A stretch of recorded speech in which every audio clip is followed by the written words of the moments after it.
Okay, it is time to begin. Let's do that. I'd like to welcome everyone here tonight, both here in the live audience as well as the broadcast audience. I'm Dr. Doug Kelley. It's good to have you with us tonight. Have a couple of good, interesting topics to go over this evening. After we get through our introductory remarks, I will be talking on coming out of the closet, whichever one you're in. And Dr. Brian Parsons will be returning to talk about Kinesics, connecting to others through nonverbal behavior. So we'll get to that in a minute. The Spirit of Life service is a weekly educational program by the International Church of Metaphysical Humanism. Our mission is to explore and empower the human spirit as well as to explore science and spirituality. In addition to the service, we have a number of other educational programs, including empoweredrecovery.com, which is a program for non-alcoholics in an alcoholic relationship or in an addictive relationship. Paranexus.org is our Association of Anomalous Researchers. We have metaphysicsinstitute.org, where you can get your bachelor's, master's, and doctoral degree in metaphysics. And if you just want to take a standalone course in a metaphysical topic, you can visit ICHSworld.org. Those are some of our educational programs. Once we get through my topic and Dr. Parsons' topic, we'll do our Enspirit Open Forum, where we will, it's an opportunity for people to share impressions, get inner oracle card readings, which we'll explain at that time. I'd like to go over our abbreviated principles of belief, as usual, and the full versions of these are at metaphysicalhumanism.org, our church website. The first one is, do no harm, do right. Number 2, we believe in the indomitable power of the human spirit. The answers we seek already exist within us. Number 3, we believe that we alone are responsible for and capable of solving human social problems.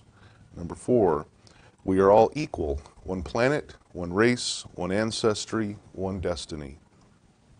Number 5, we recognize and honor the divine energy that exists in all living things. Number 6, we are physical and spiritual beings. Consciousness survives death of the physical body.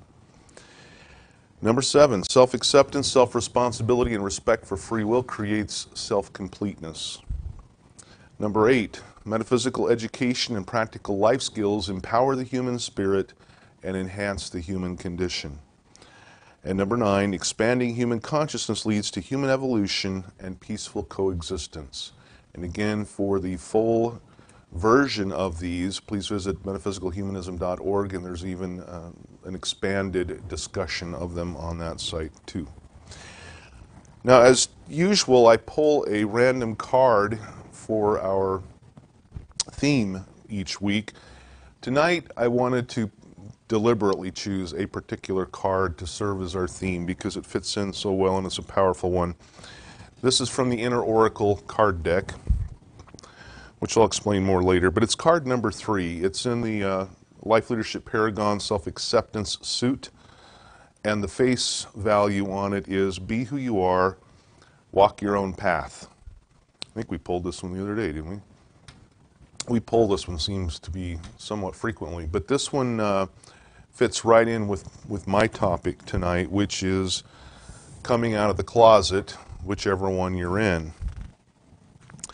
I think that's a fascinating topic, and I'm kind of interested and excited to talk about it. When you think about it, nearly everyone lives in some kind of a closet. And basically, when you're in the closet, we're hiding something, right? We've got some secret we don't want other people to know about.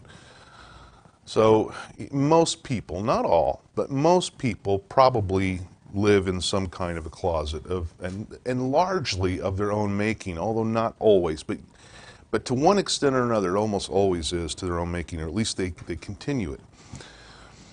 We've heard that term coming out of the closet for many, many years, and people largely associate that with, gay, announcing that you're gay. Well, that's not the only way to come out of the closet. There are other ways too, but that's a big one.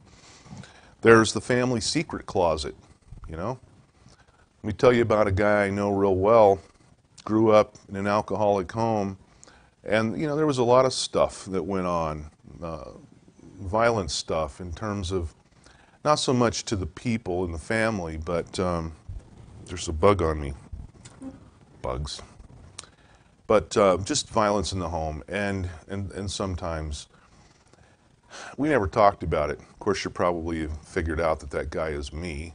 And as a kid, we never talked about it. Even growing up, teenage years, early 20s, never talked about it. And even getting into an alcoholic marriage, didn't really talk about it much. And until I'd had enough, and then I learned a big, huge lesson. I have nothing to hide. We don't bury our heads in the sand. You know what? It is what it is. Doesn't mean I preach it from the rooftops, but I still don't hide it anymore. So that's the family secret closet. That's a big one for a lot of dysfunctional families. How about another one? Psychic, being psychic. There's a lot of folks who have psychic abilities, more pronounced than most, and they're terrified of telling anybody about it because they'll think I'm a nut job, they'll think I need meds, they'll think I'm schizophrenic or whatever. That's a big one. There's also another one which I've become more aware of since I've had my metaphysics school, and that's the studying metaphysics closet. And if you're a student listening to this, and I hope my students are, I understand, and I've heard feedback from a number of students that they enroll in the IMHS degree program, and they're all excited. I'm going to learn something. I'm going to get my doctoral degree, my bachelor's, master's, doctoral degree. They're all excited. And what do they want to do right away? Share it with their family, with their friends. And quite often, they don't get the support that they should. They might get comments like, well, that's not a real degree, and other ignorant remarks like that. It's like a buzz killer. Now I'm not so sure I made the right decision. I don't want to look foolish. I don't want to seem like a nut job. And it can kill their spirit. So if that's happened to you, don't let that get to you. And just keep listening to this presentation I'm doing, because I've got some other stuff to go over on how to deal with that. Here's another closet, being an atheist closet. A lot of folks have really thought about the whole religion God thing, and they have decided, it just doesn't make any sense anymore. But they don't want to say anything because all their family are Christians or devout Christians or whatever. So they just kind of go along with it, and some of them even, go to church every week and get involved with it, but they don't agree with it, and they're in the closet. And then there's the abusive relationship closet. Kind of mentioned that a little bit on the alcoholic relationship closet, but they're abusive relationships, and and we've got a lot of psychological dynamics that come into play, the Stockholm Syndrome and other things that come into play in those relationships. They don't want to come out of. They don't want to admit. It's the age-old example. A woman has a black eye. Well, what happened? I bumped into the cabinet. Not my boyfriend or husband smacked me, but I bumped into the cabinet. I fell down the stairs, whatever. Excuse me. If you fear what others might think about who you really are, if they were to know this about you, you're in the closet. If you're in the closet, you're living a lie. And a lot of people are doing that, living a lie. Again, many, if not most, closets are from our own making, or they continue as a result of our own decisions. So we're going to talk about what to do in that case. My goal here tonight is not so much to give you the magic pill for coming out of the closet as it is to give you guidelines on some things to consider as you ponder coming out of the closet. I'm going to use the Life Leadership Paragon as the framework for this discussion because it bears on it like it does on about everything in life. If you recall, the Life Leadership Paragon is it's a model of excellence. That's what Paragon means. It includes self-acceptance, self-responsibility, respect for free will, and these three create self-completeness.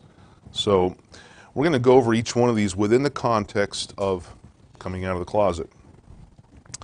First one is self-acceptance, probably the biggest area here to consider. There are a number of things that keep us enslaved, that is, keep us in that closet. Socio-cultural issues keep us enslaved. You know, social conditioning, family culture, family beliefs, all those different things keep us enslaved. We might ask, well, what will people think?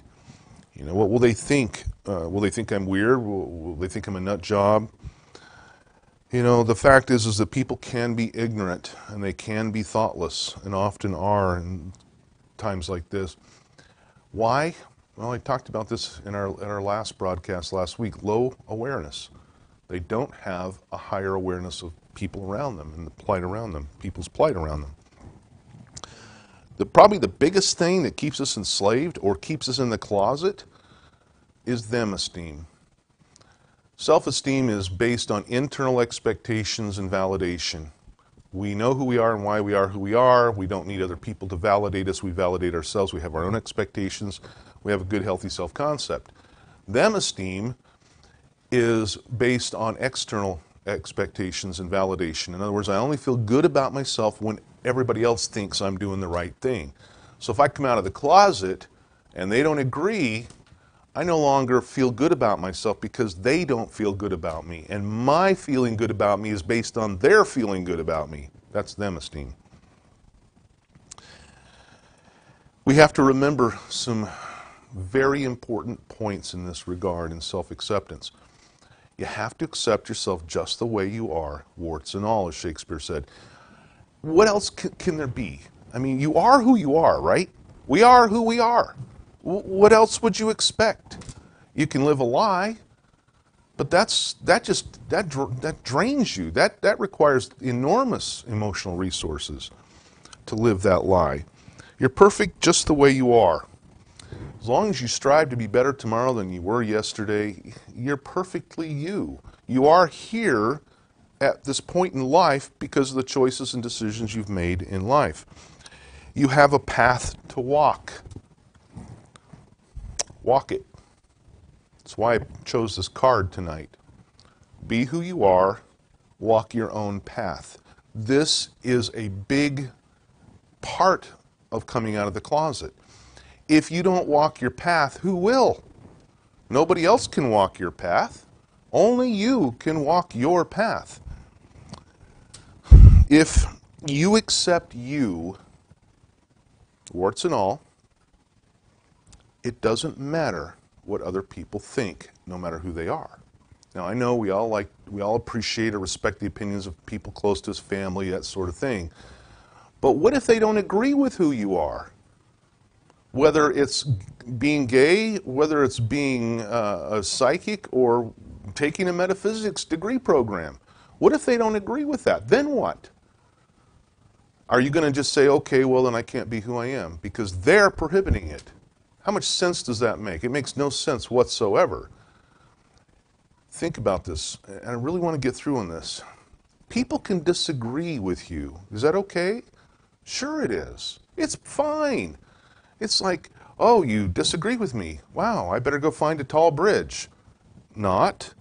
Why would I do that? You can disagree all you want. You may not agree with my choices, but that's none of your business. And that's the attitude that you have to have.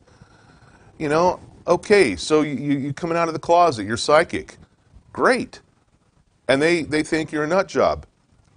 So what? Really? So what? Who cares? You might care, you might think it's a big deal, but it's not, because if they do that, are they your friend? Really? And if it's a family member, do they really have your best interests at heart? They may say they do. They don't want you to think, you know, be looked at as a nut job. Why? Because they're associated with you. If you're a nut job, guess what? They might be a nut job too. And then it comes time for some decisions to be made. If you're gay and coming out of the closet, what else are you going to do? Are you going to live a lie your whole life? There's nothing wrong with that. It is part of human nature. I think we've pretty much established that by now, haven't we? Just because Christianity and Islam and some of those religions look down on on homosexuality doesn't mean anything. Now, of course, I'm not telling you to be stupid. You know, you don't go parading that around in the wrong area. You know, you don't want to get hurt or anything by these religious zealots. But just because they say it's wrong doesn't mean anything. I've said this a zillion times. Okay, it's probably an exaggeration, maybe a half a zillion. Everything we believe and every cultural thing we have in this world all started in one place. A thought in somebody's mind. So somebody says, gee, homosexuality, that must be wrong, right? Okay, so then they get a few people who say, yeah, I think that's wrong. And pretty quick, you got, you know, some book being written, like called the Bible, and they don't like it. And of course, there's always Sodom and Gomorrah. Must have been a fun place. I'm not going to even go there. I'm being, what am I being? I'm being a little more facetious. Okay, I'm going to go get off that. So, doesn't matter what people think of you. Let's move on to self-responsibility. So that's self-acceptance. You've got to accept who you are. And let's talk about self-responsibility. We have a responsibility to be who we are and to walk our own path. Think about that. We have a responsibility to do that. Why else are we here? How about denial? When we're in the closet, we may be thinking, no, that can't be right. I'm gay? No, no, please God, let it not be so. What will that mean for my life? And people go through this. And they're in denial. Well, my definition of denial is lying to oneself to evade responsibility. Think about that one for a minute. We're in denial. Why? Because we're lying to ourselves to evade responsibility. We don't want to do something. We don't want to take responsibility for who we are. So we're in denial. All right, that's self-responsibility. Let's move on to respect for free will. We want others to respect our free will, of course, but we have no control over that, do we? People will either respect you or they won't. Here's a tough lesson to learn in life, and if you haven't learned this yet, one day you'll learn it. Doesn't matter who you are, doesn't matter how good you are, it doesn't matter how right you are, it doesn't matter how honorable you are, it doesn't matter. Some people are going to like you, and some people are not going to like you. That's just life. And is that okay? Yes, that's fine. It doesn't matter. Because in the end, when we're on our deathbed, we're looking back, you know, we don't want to have that bad case of the woulda, coulda, shouldas, the if onlys, and the might have beens. We want to look back and say, you know what? I lived my life as I chose. I did not let other people dissuade me from being who I am. I remained true to myself. That's a powerful statement, and that's a good feeling to have. We have to remain true to ourselves. It's much more important for us to respect our own free will. Because you see, when we're in the closet, we respect other people's opinions and their free will far more than we respect our own. We take a secondary place to them, to their opinions, to their belief systems. Don't need to do that.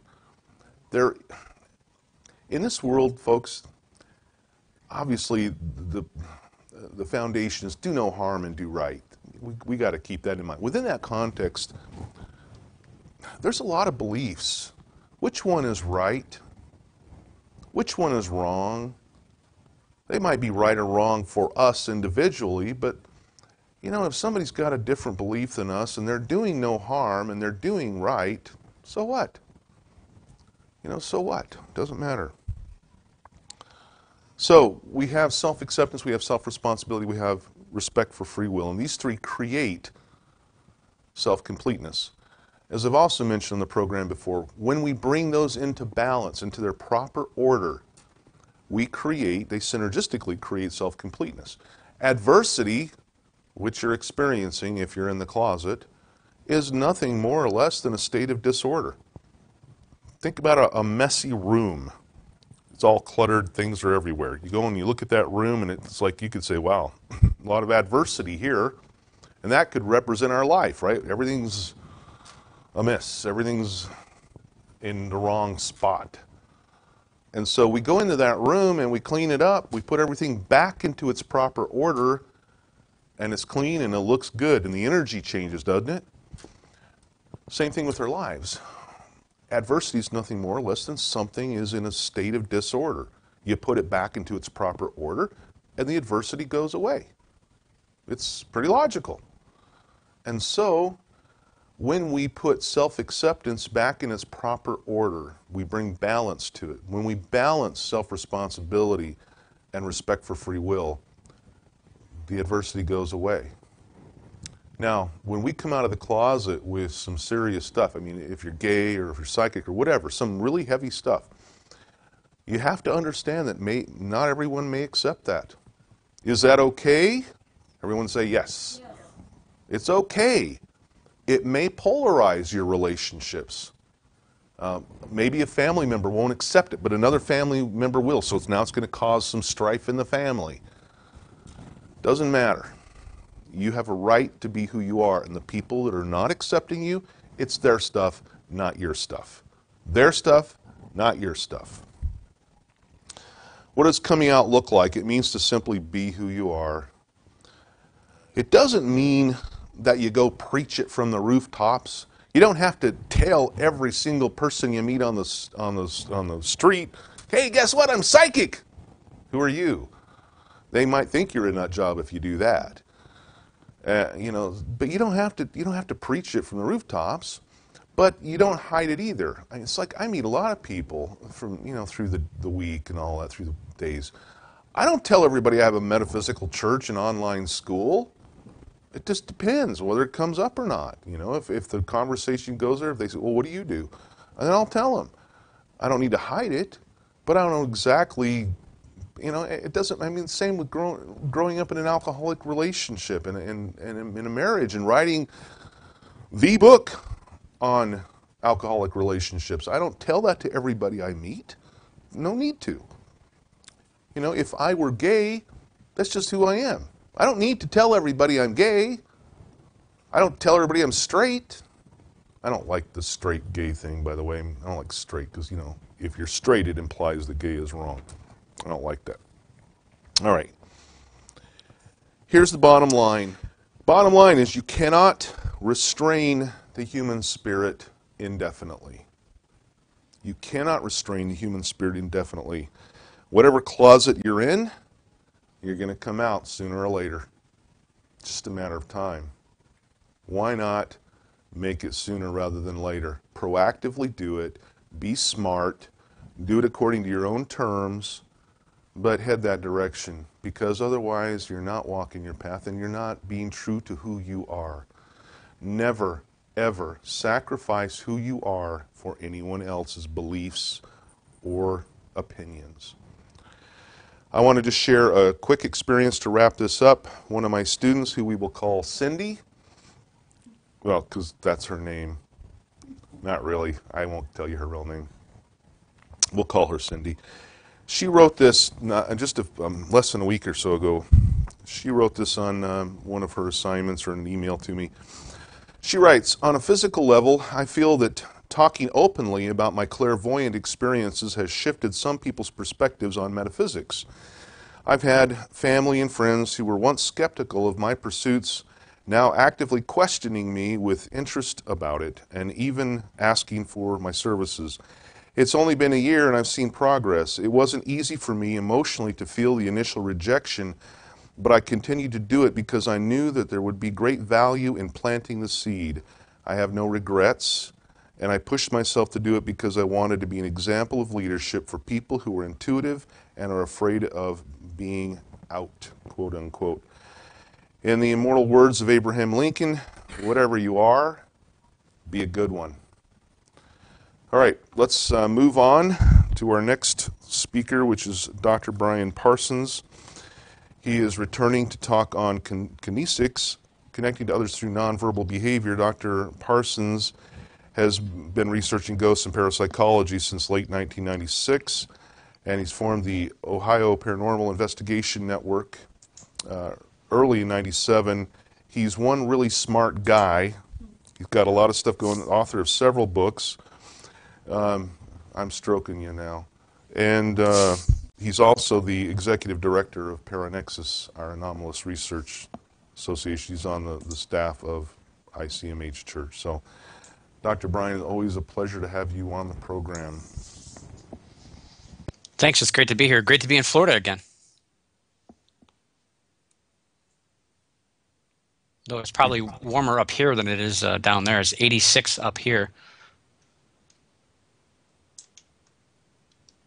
All right, I guess we're good.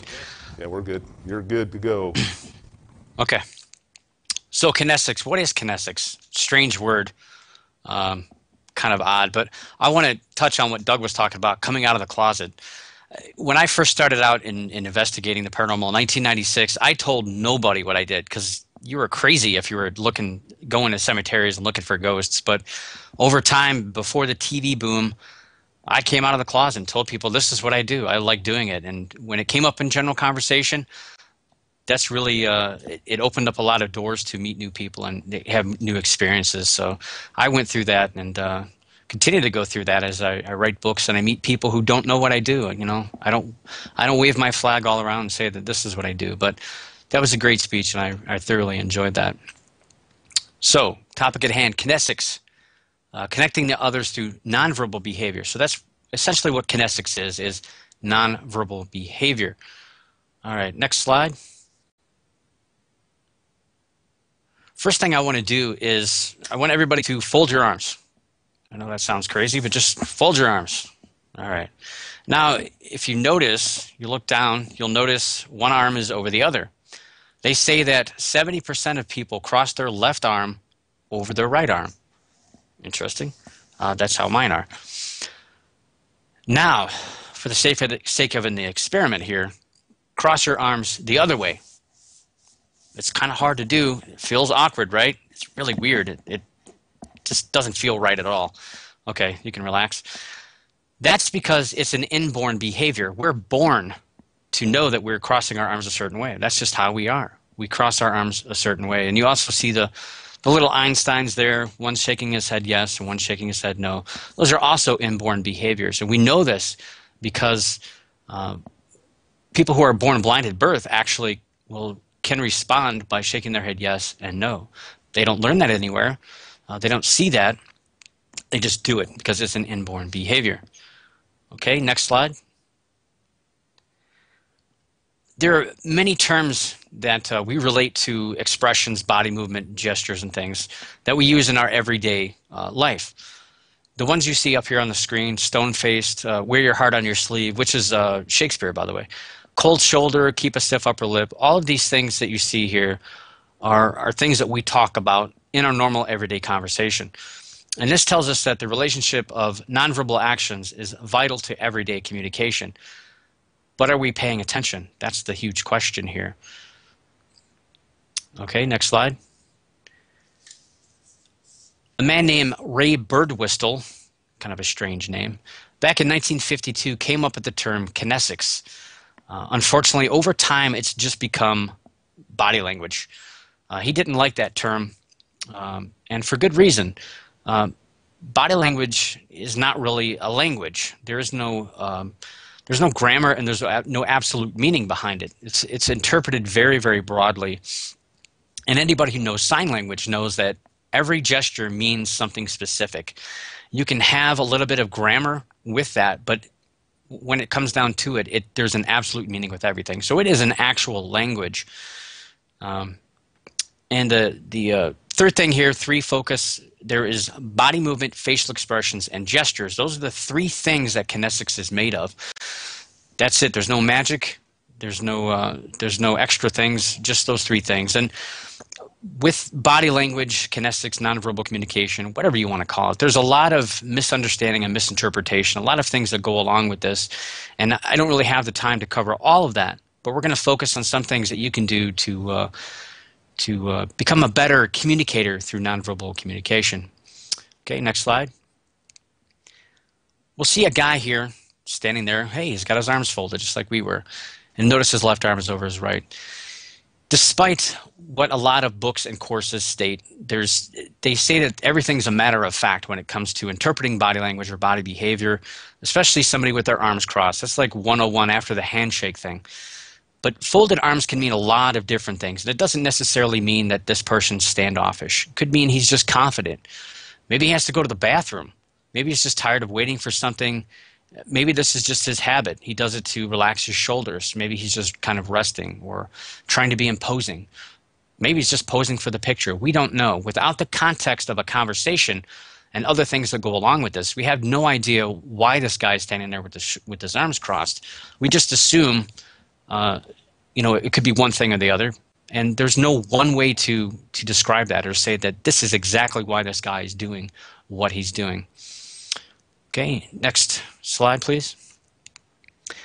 Now, if I were to tell you, if we're going to leave right from the center there in Northport, and I want you to drive me to the coffee shop. You have no idea what I'm saying. You have no clue what I mean or where I mean. But if I gave you little clues along the way, if I said, okay, go out of the center, take a left right away, and you'll see a sign with red and blue on it. Okay, you might think, well, maybe he means the mobile gas station right there. Maybe he wants coffee out of there. So if I give you more clues, it becomes more apparent. And that's the same with body language and interpreting somebody's body language. If you take the words, which is verbal, and you take the tone, which is also verbal, and you measure how that person's reacting or what they're saying, and you put it all together, that's your message. So you're never going to be able to really interpret anybody just body language alone. You need to understand everything else that goes along with it, and it creates a message. Even when you're interpreting body language, there's a lot of little things that go along that makes a sentence. And one big thing I want to cover is about lying. It seems like body language is all about deception and catching people lying. You see it on all the afternoon TV shows. They have all these experts come on and want to talk about the president or something really popular that's going on. And you got the person sitting there looking at the video and go, oh, yeah, oh, he's not really happy with her. And, well, he's doing this because he's making up for something that happened when he was 5 years old. That's meaningless. It really doesn't mean anything. And it's not about lying. It's not if somebody is lying, but why would they be lying? Why are they lying? Or why are they telling misinformation or giving something? That's really the core thing that you should be looking at, not trying to be a human lie detector, which really isn't possible, unfortunately. But why somebody is lying. Okay, next slide. We'll talk about gestures. I mentioned earlier there's 3 focus points to nonverbal communication: body movement, facial expressions, and gestures. We'll talk about gestures. These are kind of the fun ones. The first one you see here is called an emblem. This is a substitute for a word. So if I put my hand up, you know exactly what I mean. I mean stop. I could wave at you. That means hello. I could motion this way. That means, come to us or come to me. So an emblem is a substitute for a word. An illustrator is a reinforced verbal message. This is, you see this lady shaking her hand. She's not happy. And she's letting you know by waving her fist and probably yelling at you at the same time. The third one is something that I put to good use last night. I'm living in the Cleveland area, kind of halfway between Cleveland and Akron, Ohio. And our beloved Cavaliers are in the NBA Finals, and last night they won, and I was showing quite a few effect displays. Effect displays are movements that show emotion, jumping up and down, getting all excited, and along with that is a lot of yelling, drinking a lot of tea the next day. But that those gestures that you see, people shouting and pumping their fists and all that stuff, that's an effect display. Fourth thing here, a regulator.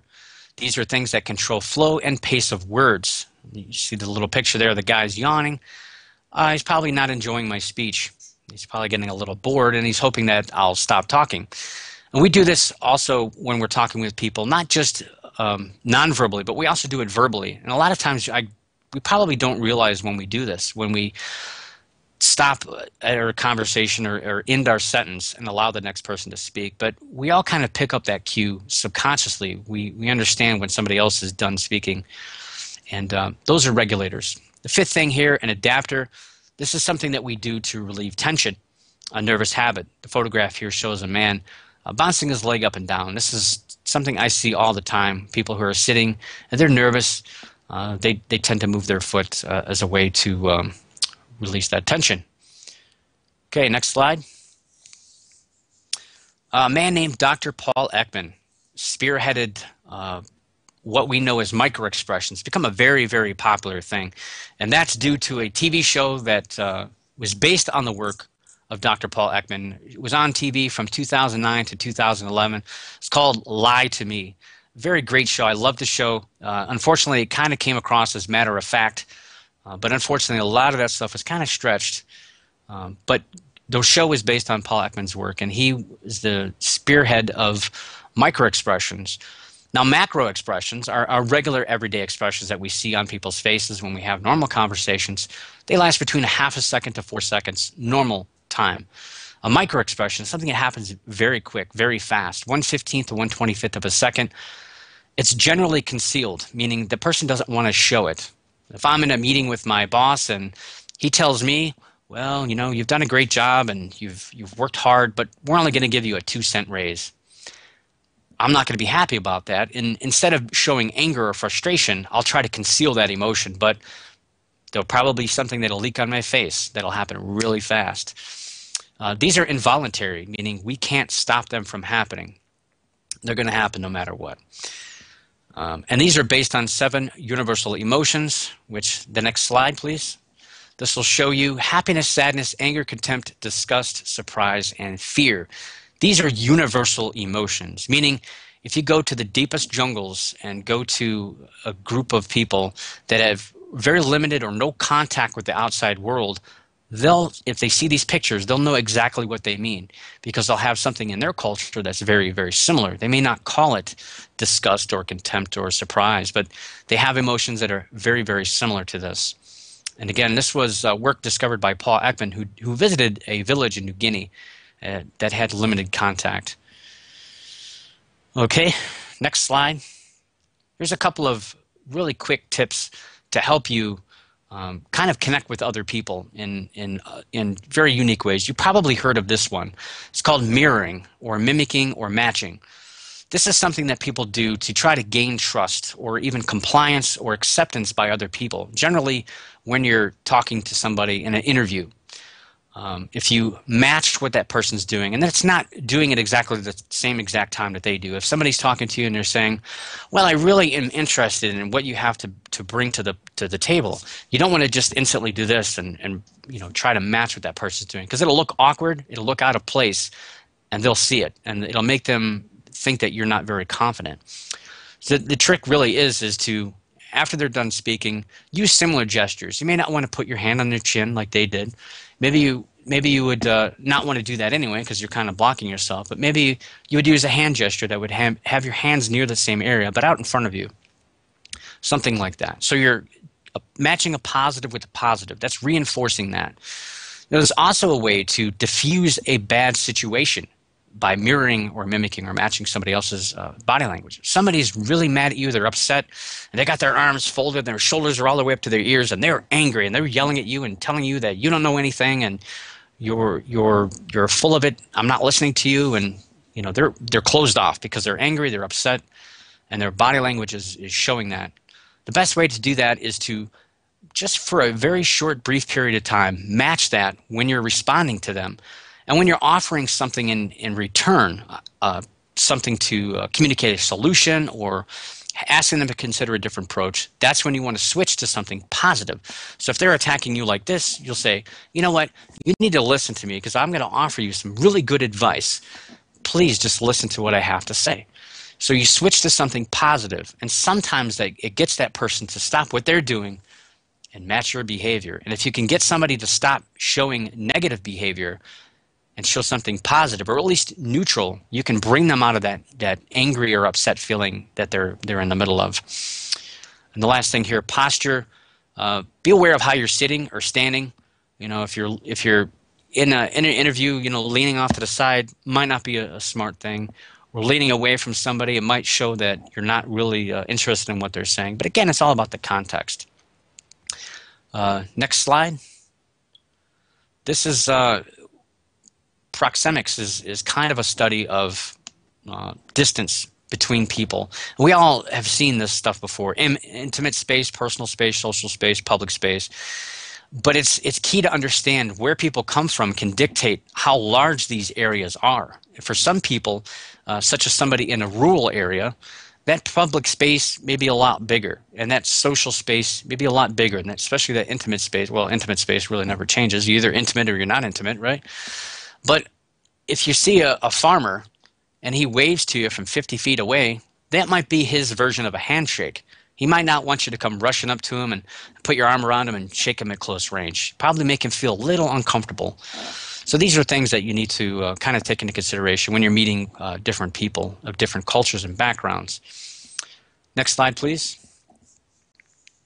One last thing to keep an eye out for, especially when you're having a conversation with a group of people, is where is their body pointed?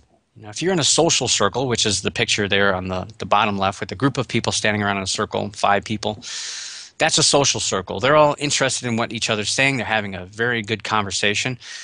And that could be a good thing or a bad thing, because that social circle there is kind of closed off to anybody coming in from the outside. So if somebody walks up to that, they're going to feel like, well, these people are involved in a conversation. I'm not welcomed. But if somebody were to turn towards that person and aim their foot out of that social circle, you're inadvertently inviting somebody into that. And that's a good way to let somebody into a conversation. If you see somebody coming up, or if you don't like them and you don't want them part of that conversation, keep your body and your hips pointed in, because the hips are where it's at. Feet are one thing that kind of tells you where somebody's thinking about going. But the hips, once the hips move, that person's pretty much going to be gone out of that social circle. And that's it. That's really all I have. There's a lot of information, and there's a lot more information about body language. But hopefully these tips can give you something that you can take away from here and utilize and in your everyday conversations with people individually or as a group. Thank you. Thank you, Dr. Parsons. Always Thank you. a good presentation. And interesting stuff. So thanks so much. There's a lot to it, but I know there's a lot it is more a very to it. interesting topic. We only have a little time, but thanks so much, and I'll be looking forward to hearing about your next topic. No pressure there, Sure. huh? Oh, gosh. All right, Brian, you take care. Thanks. Thank you. You too. All right. I'm going to do a couple of announcements. I'm going to probably forego the meditation tonight because of time issues. Are you going to throw anything at me if I do? Money? Well, then we'll forego it every week. Okay. The announcements. Speaking of money, I want to thank everyone for their donations over the last few days and the week and so forth. We appreciate them. Every bit helps. If you want to make a donation in broadcast land, there's a button on the page you're viewing there you can do that with. You can also donate by purchasing something from the ICMH store, which is on the website at metaphysicalhumanism.org. You can also enroll in a course or in the degree program. That's the same thing. If you'd like to join ICMH right now, the church that is, there's information on the website on how to do that. We have associate memberships right now, which are kind of like friends of ICMH. In the future, we'll have full memberships. I think that's it. If you know someone who's hurting, who needs a little bit of an encouraging word, be sure to give them that. Keep them in your thoughts. Send them a little bit of positive energy, and that should help a little bit anyway. Next week's program, we're going to be doing a special ceremony, which we do 4 times a year. Next week is the rite of cynosure for the northern solstice. What it is, it's our own little ceremony where we, as Dr. Hunter will say, press the pause button and take into account of where we're at, where we've come over the last few months, where are we going, what can we do? It's like just stop for a second, take a deep breath, and examine where we're at. So that's the rite of cynosure for the northern solstice. We want to get into our next program, our next part of the program, which is the Enspirit Open Forum. We'll bring Dr. Hunter on. She is coming to us from British Columbia, of course. Hi, Vicki. Can you hear me now? Can we hear her now? Nice to see everybody. Oh, there we go. Okay, we can hear you. You So, know, go can ahead I just and say make for a some moment, comments. Yeah. Dr. Parsons is such a joy to have on the program. It's always so educational. He makes great, I was sitting here watching, and honestly, Dr. Kelley, I thought, what a great program we have. Because there's always something to learn, always something that's being offered, but I learn. I like to think I'm a pretty smart girl, and I've covered a lot of ground, but Dr. Brian Parsons is a smart guy. And I'm really, really glad that he's a part of our organization. Me It's too. awesome. He's smarter than he looks. I say that because I razz him. But I'm glad you brought that up because I wanted to mention too, you can visit his website at briandparsons.com and review his book. His recent book is Handbook for the Amateur Cryptozoologist. And it's a good book. He's really got it going on. We're honored to have him as part of this. So, any other comments on the program you'd like to get out of the way before we do cards or impressions? Nah, I'm just happy. Let's see what we got going on in our. All right. You're monitoring the chat room, so if there's anyone out there who would like a card pulled for them, just write your name in the chat room, first name. Anyone here care for a card? You don't want to leave anyone out. You do? You want to pick it? Or you want me to? You go ahead. A certain one from the left. We're going to pick one for Karen. Okay. No, just anyone, I think. It's this one. It's 18. It's evolution. Is the face value. Have you gotten this one before? No. We've pulled this one before. It's in the existential suit. Go ahead, Vicky. I have it right here, and I really love this card because it can be applied in so many ways. Evolution is the driving force of all life. Change is always afoot. Be aware and participate in the evolution of present energies that change situations. Resistance to change is born from fear of losing control, obviously, but resistance to change prolongs the discomfort too. But fear not, personal growth and enlightenment are sure to result in the wake of your own evolution and that of life around you. Thus, the entropy is lowered. So evolution, it doesn't necessarily mean that all of us is moving forward, but different parts of us, it can be really layered. So different aspects are catching up, moving forward, and that's expanding consciousness. I love that card. It's a great one. Thank you. Is anyone in the chat room? We'll make sure we make the rounds. There's one. Jenny. Hi, Jenny. All right. We will pull a card for Jenny. Which one do you want, Jenny? I'm communicating with her. Do you believe that? I don't know if I would. Oh, no? All right.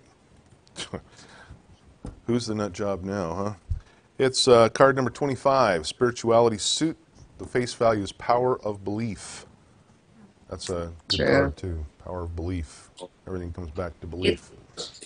And it says it's the most powerful force in the universe. Of course it is. One's beliefs are responsible for one's successes and failures. It's also important to realize that you cannot disbelieve in one thing without also believing in something else.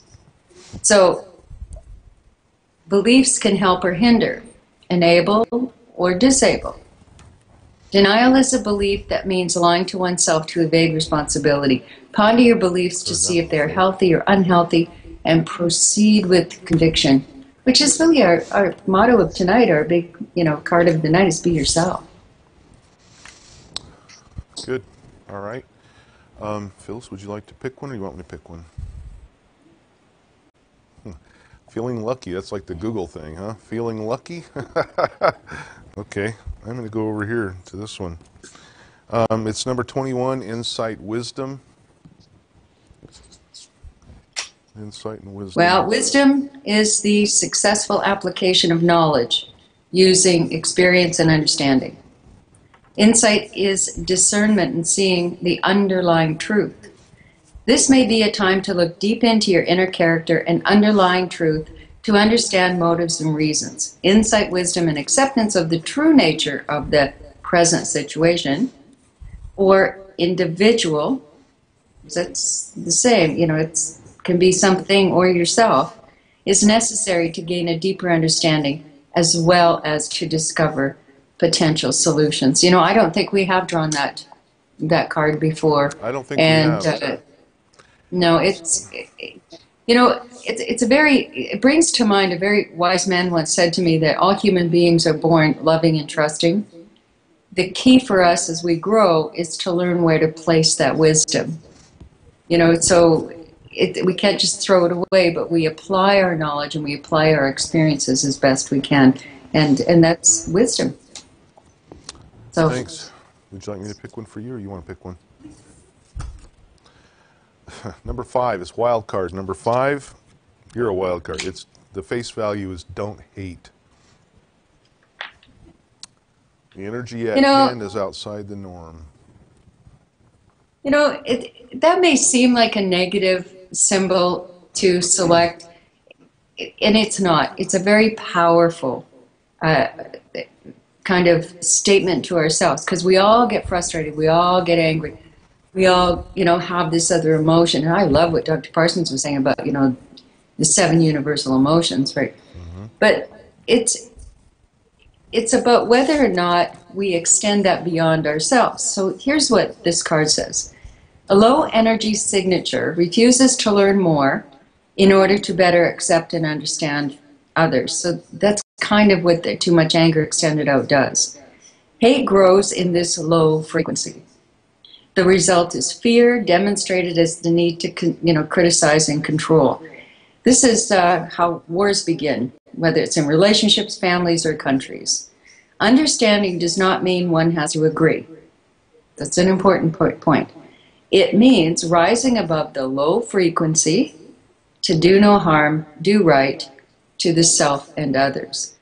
So again, it's really about, you know, it's that powerful stop card that says, don't project our stuff onto us that demonstrates to hate. And we all have to learn that. That's something that we're all, that's a powerful human force. So it's just a message. And anybody who's watching the broadcast right now or in the chat room, I'm going to say that I think everybody, to some measure, can relate to that. Great. I don't think we pulled that card either. Who's next, buddy? No. Do you know? Zach says 7 from the right. Okay, 7 from the right. There's. Well, at least he tells me which one it is. That's good. That's number 24, truth. It's funny how many of these cards can fit right into the presentation tonight on, well, either one, but especially on Is that the closet. Go ahead. is that for Zach? Yeah, for Zach. Truth. Yeah, number 24. I'm not watching the chat room right now. You know, I adore Zach. There's something very, very special about his spirit, I tell you. There are many ways to discover cosmic truth, Zach. It begins with knowing who you are and why you are who you are. This is your truth. Discovering cosmic truth involves further discovering the truths that are often concealed within a relationship or a life situation. Yet the only truths kept secret are those we will not see. This is a time of deep introspection to intuitively gauge the way ahead. This card may indicate that there is a truth in something or in a direction. So you got to watch for those subtleties. Sometimes we look for the answers in things that we think are so obvious, but again, that's that belief system, and it's in there. You know, it's in there. Sometimes it's just really subtle. So you got to follow your own truth. It is what it is. Amen. Who's next up, bud? Do you know?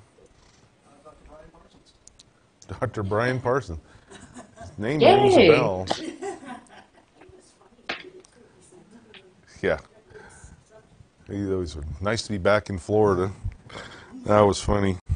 Brian. Okay, Brian. Here it is. 29. Pay it forward. Good card. Service to self. You know, this. Yeah. And I would like, as I read this, I would like people to think also about the reverse effect in being gracious to receive. So it's not just about what we extend to others, it's what, with grace, that we allow others to give to us.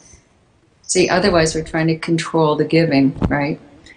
Living with gratitude and responsibility extends generosity to others, even with random acts of kindness that offer no self-benefit except the satisfaction of heartfelt kindness.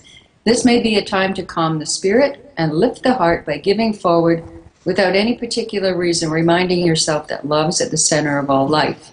Is there a way you can pay it forward right now?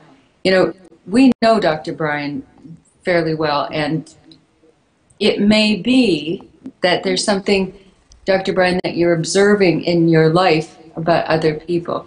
So rather than this just being, because I think you pay it forward, you know, like no other. There's no question about that.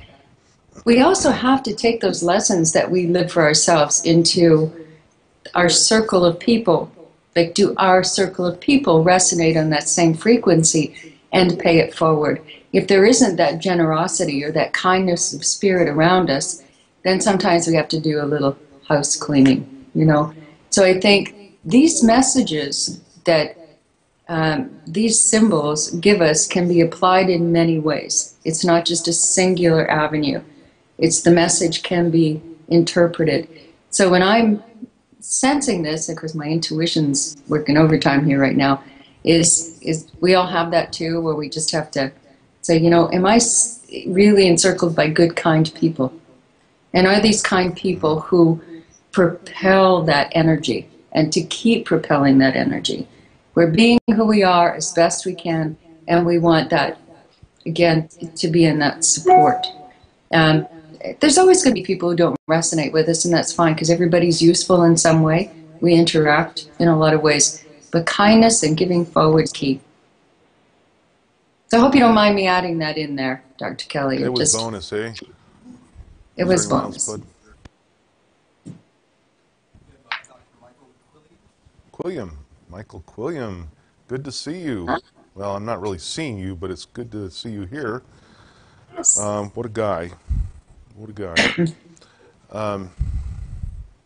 You know what? I'm going to go with this one. This card came out to me, and I knew it was for somebody.